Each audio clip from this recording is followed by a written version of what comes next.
Today, we're jumping into one of the most mind-blowing, rapid-fire transformations of the entire 20th century, the end of global empires. We're going to look at how the world map was literally redrawn in just a handful of decades, creating the very world we live in right now. Okay, let's dive right in. Picture this. At the beginning of the 20th century, a massive part of the globe looked just like this map. European powers, especially Great Britain, had their flags planted on huge territories across every continent. It was an age when empires seemed like a permanent, unshakable part of how the world worked. But, that feeling of permanence? It was totally an illusion. So the huge question we're digging into today is this. How did a world run by a small club of empires turned into this? A world made up of dozens and dozens of brand new independent countries? I mean, just look at that.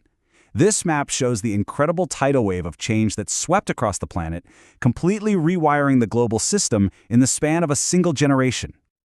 So, what on earth caused this colossal shift? To really get the how, you've got to start with the why. Let's pull back the curtain and unpack the forces that brought the whole age of empire crashing down. First things first, let's get our key terms straight. When we're talking about decolonization, we mean that very specific process where colonies fought for and won their political independence. And while this had been simmering for a while, it absolutely exploded in the years right after World War II. It really wasn't just one thing. It was more like a perfect storm of factors all hitting at once. Think about it. World War II just shattered the myth of European invincibility. At the exact same time, you had these incredibly powerful nationalist movements rising up, demanding the right to rule themselves. Then on the world stage, you have new players like the United Nations championing independence. And maybe the biggest factor of all? The simple, cold hard fact that running an empire had just gotten way too expensive. And you have to remember, this wasn't just about big, abstract forces. It was about people, real people. Across the colonies, a new generation of educated local leaders began to organize and mobilize millions. This picture from India's independence movement just perfectly captures the human scale of it all, turning a political idea into a mass movement that empires just couldn't ignore. This quote from the historian Raymond Betts really just nails it. Decolonization wasn't as simple as just handing over the keys. It was a messy, complicated, global overhaul that changed everything, from how economies worked to how people saw themselves. All right, so we've covered the why. Now let's get into the how. How did these new nations actually break free and make it happen? Well, as you were about to see, the road to freedom looked very, very different depending on where you were. You can kind of think about the whole process happening in three big waves. The first wave kicked off in Asia right after the war, with giants like India and Indonesia getting their independence.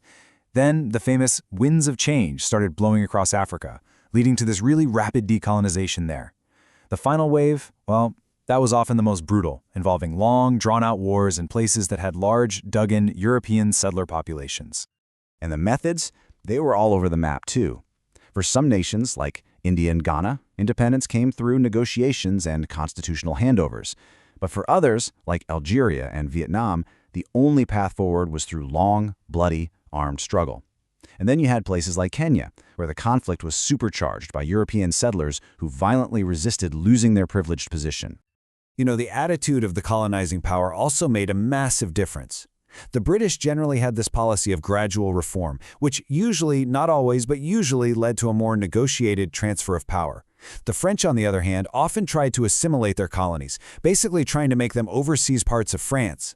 That policy made it so much harder to let go and often led to much more violent conflicts, with Algeria being the most famous and tragic example. So, getting a new flag and an anthem is one thing, but actually building a stable, prosperous country? That is a whole different ballgame. The end of empire wasn't the end of the story. Nope, it was the start of a brand new chapter, and it was filled with all kinds of new problems. The hangover from colonialism was incredibly complex. For starters, European powers had drawn these artificial borders all over the map, often lumping rival ethnic groups together and basically setting the stage for decades of conflict. Economically, many new countries were still totally dependent on their old rulers, a situation people started calling neo-colonialism. You're independent on paper, but not really in your wallet. But on the flip side, this era also saw these new nations finally get a voice on the world stage, totally changing the United Nations and forming new groups to chart their own course. So, after this whirlwind tour of the end of empire, what's the big takeaway? Let's try and wrap this all up. It's really this simple. You cannot understand the world we live in today without understanding decolonization. period. It was the defining process that took a 500-year-old system of global power and completely dismantled it, creating the global community of independent nations that we now just take for granted. And that leaves us with one last big question to chew on.